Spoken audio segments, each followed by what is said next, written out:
Mga ka-Best Buy, test natin yung ating Philking 160A na ipapadala natin kay Sir Marvin Aliaga dyan sa Nueva Vizcaya. Ayan nga, at painitin muna natin yung dulo ng ating rod. So ganyan talaga kapag yung ating welding ay arc, kailangan painitin muna yung dulo ng rod para dire-diretso sa sumunog. Ayan mga ka-Best Buy, so naka low ampere settings tayo dyan.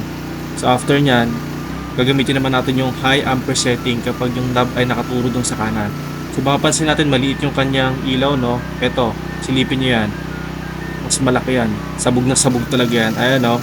Diba? Nagtatalsikan talaga yung mga flux niya. Pansinin yung mga ka-Best Buys, parang nai-interrupt yung pag-welding o. Lumulusot kasi yung welding rod, nabubutas yung bakal. Kaya naman nawawala ng contact. Yan kasi ang problema kapag masyadong mataas yung amperahe. Kaya naman, ginawan nga natin ng paraan yan. Nilagyan natin ng low ampere settings. Ayan nga at ubos na ang welding rod natin mga ka-Best Buys. At kung gusto nyo pong makita yung unit, ay taga Ambagyo Nueva Vizcaya po, si Sir Marvin Aliaga. Shoutout sa iyo sir at maraming salamat po sa inyong pagtitiwala.